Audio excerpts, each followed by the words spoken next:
appearance of the bloodstain on the collar and the fact that it had absorbed into the weave of the fabric indicated that it had arisen from wet blood landing on the jacket or otherwise being transferred to the jacket.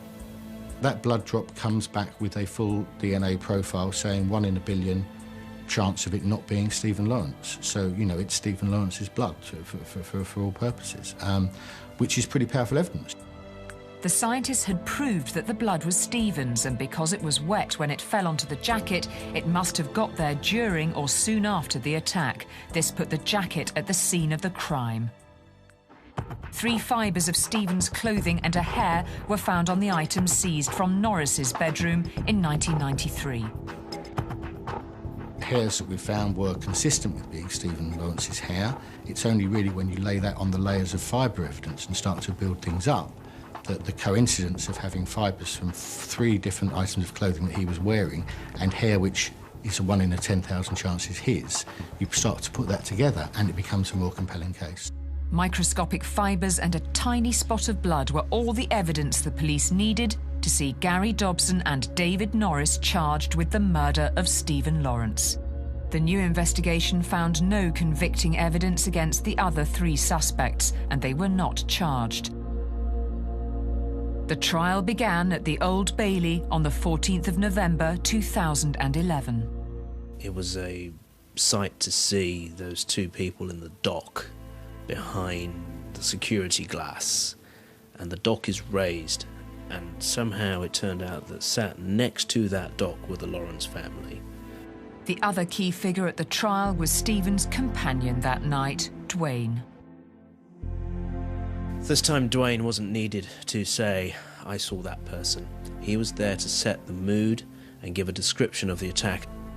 Duwayne's father had been ill for some time, and in fact it was the night before he was due to give evidence that his father died. It had to be done, in a sense, and it's for my friend, and it's to get justice for him.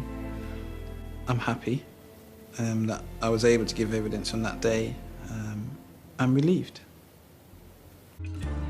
At last, Duwayne was able to tell a jury what had happened on that fateful night 18 years ago. His account was backed up by the forensic scientists who had proved that the blood and fibres found on Norris and Dobson's clothing came from Stephen. The defence based their case around the possibility that the exhibits had been contaminated. The defence will always want to argue in a case like this that the material hasn't been kept separate or it hasn't been properly stored and there may have been contamination from one garment to another. In the 1990s, evidence was kept in paper bags sealed with sellotape, and it was argued that cross-contamination could have happened over the years. We spent an awful lot of time, bear in mind that it was 2008 when we realised that we had some significant evidence, just going back and seeing exactly where each exhibit was. And one of the features of the case is that we've plotted almost a map of where the exhibits were and if they were ever together and what condition they were and what condition the bags were in. Because the evidence found was of different types, there was blood evidence and fibres evidence and hairs, and it was found on 4 different items.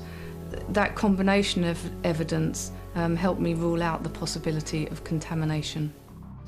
Another key part of the case was the surveillance footage recorded in 1994, which had never yet been seen by a jury.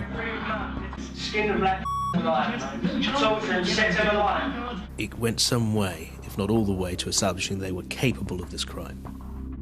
In a disastrous decision, the defendants took the stand. Dobson did really badly. I mean, he basically admitted being a racist and having racist views. He had no choice because of the tape, to be honest. But it just seems to have been a pretty bad decision which backfired spectacularly. And it's always difficult reading juries, but I sensed that their attitude towards him changed. Norris's mother claimed he was at home on the night of the murder, an alibi she'd never mentioned before. Norris himself also gave evidence and said the clothing seized didn't belong to him, but his brother. You have to wonder what on earth he was thinking he could possibly achieve by going on that stand. And as the saying goes, thank God for the stupid. The jury found the defendants guilty of murder. Gary Dobson and David Norris were going to prison for killing Stephen Lawrence. After 18 years, a number of police investigations, a failed prosecution, a public inquiry, an OBE and a broken marriage, Neville and Doreen Lawrence had won some justice for their murdered son. I've lost a friend and everyone else has lost a friend. But at the end of the day, they lost their son. You have to conclude that they are the stuff that legends, novels are made about, people who just will not let go. They were determined to get justice for Stephen. What does the name of Stephen Lawrence come to represent? Well, more than just a cause célèbre, more than just a miscarriage of justice, although it was all those things.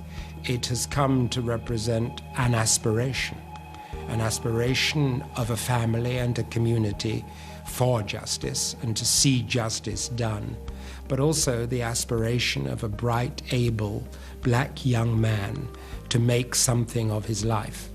The tragedy has been that he had to lose that life in order to make something of that name, Stephen Lawrence.